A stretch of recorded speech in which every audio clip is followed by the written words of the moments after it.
9 to 5. The phrase tells a story. It's the story of routine, the story of going to work every day. Cynics could say this is the story of living the same day on repeat. For decades, 9 to 5 has been synonymous with a job. 9 is when you punch in and 5 is when you punch out. Alternatively, your shift could be 3 to 12 or 12 to night or any such combination depending on the kind of work you do. In the news business, we also have the graveyard shift. Now, what if you don't like working shifts? What if you don't like following the same routine every day? What if you do not like working every day? Decades ago, questions like these would have a standard answer. Can't manage 9 to 5, even 5 days a week? Well, stay at home. Not anymore. Today, you can work when you want. You can work where you want. This flexibility has been enabled by technology and made possible by the trend of remote working. The year is 2022 and this is the era of gig economy. Hello and welcome to Gravitas Plus. I'm Palki Sharma Upadhyay and tonight we'll talk about the gig economy.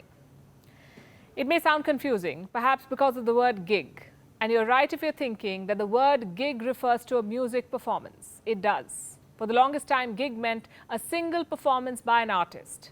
Today, gig also means a single performance by any talent. Let's say you're an architect or a lawyer or a financial consultant, and you associate yourself with a firm. You don't join the firm, but you work alongside it for a single term, for a single project, a single presentation, or a single product. You work as a consultant. You stay out of the payroll. You're an independent resource helping a firm without being a part of the firm. That is gig working.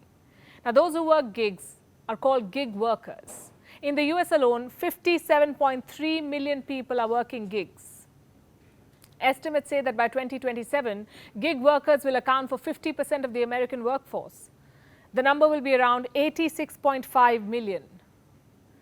There are 15 million gig workers in India. This is as of 2021. In the UK, the size of the gig economy has doubled in 3 years. Worldwide, the gig economy is expected to be worth $455 billion by 2023.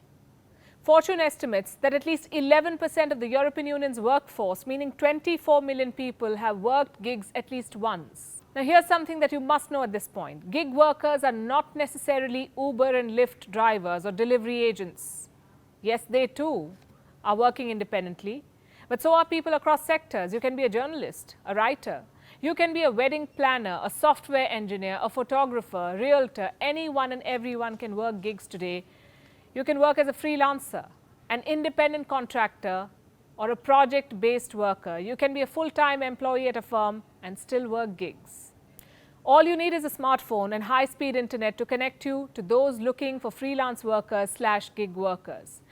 Today, there are numerous platforms doing that job for you, the likes of Fiverr, Upwork, WeWork, Remotely, Behance. It's a long, long list. These platforms connect freelancers and gig workers to headhunters. They get paid per project, per presentation, or per day. Worldwide, freelancers charge around $21 an hour. $21. Data from the US shows some freelancers reporting an annual income of more than $100,000. Now, I know it is hard for a lot of people, especially the Gen X or Bloomers, to understand the very idea of gig working. After all, why would someone not want to be employed? Why would someone prefer gigs over stability? Because our world is changing and the job market is changing too. People are no longer sticking out at one job. Opportunities are plenty, talent is plenty, and there is social media connecting the two. Today, everyone is on the move. The value for time supersedes the value for stability. In fact, 26% of millennials believe gig economy is more secure than conventional work. Why? Because it offers flexibility plus long-term work-life balance. And why just millennials? In 1965, the average tenure of a worker at an S&P 500 company was 33 years.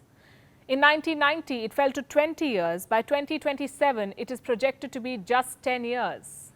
Work-life balance is becoming non-negotiable across age groups, and gig economy is promising that balance. It is being enabled by technology and backed by the trend of remote and flexible working. Today, you get to decide your own schedule. If you're a night owl, you can start work at 2 a.m. If you prefer evenings, then you can start work at 5 p.m. If you have a child to take care of, you can log in after settling her for an afternoon nap, say post 1 p.m.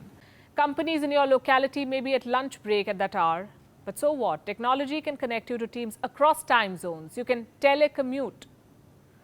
More than 3 in 4 freelancers agree that technology has made it easier to find a job that suits them. 79% of independent workers say they're happy working on their own than a traditional job. 51% freelancers say they will not return to traditional work. That should not be surprising. Who doesn't like being her own boss? Here's another benefit of gig working. You can work multiple roles. Most full-time employers have contracts they must abide by. Many contracts stop you from associating yourself with another firm. But if you're working gigs, you have no contract. You can have multiple income streams. A Deloitte study found that 64% of full-time workers want side hustles to make money. The question is, how many are allowed to do that? Or how many have the time to do that? Well, gig workers have both. They're paid based on targets and projects. Say you make high-end sales slides for a living. So you can calculate the income you need per quarter for savings and for spendings. And then you take up work accordingly. When you need more money, you put in extra hours. And once you have reached your earning target, you take a break. The firms associated with gig workers also have their own set of perks. You see, the gig economy is developed around the idea of a symbiosis. If you're a company, you get to work with the best talent without hurdles like location or time zone. You can find the best resource irrespective of where you're placed. You can connect with talent online and hire them for a project. Plus, you save money, be it on office space or training. If you're the talent, then you have a better work-life balance. If you're a mother looking to return to the workforce, gigs are a good place to start. In fact, 62% of the freelance work market in the Philippines is made up of female workers. Today, you have female gig workers delivering food, working as RO technicians, beauticians, app-based services are making all of these gigs possible. Startups are welcoming gig workers. And it won't be wrong to say that the gig economy is empowering women, helping workers maximize their income. Obviously, it's not all rosy. Like every story, this one too has a flip side. Gig working mostly comes without benefits. No medical benefits, no retirement benefits. Also, since there is no contract, you have no redressal forum. If the working condition is bad, then you either stick it out or you quit. Then there's the big question of stability. What if you don't find enough gigs during a quarter? Well, how will you pay your bills?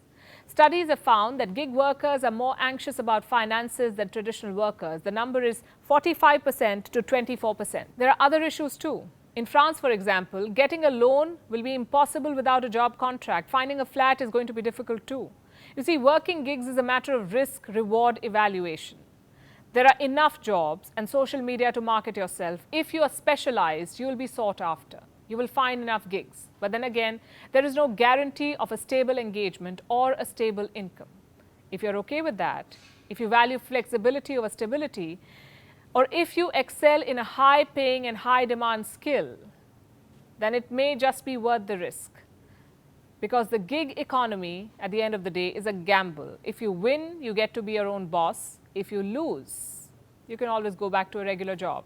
Either way, it looks like the gig economy is here to stay.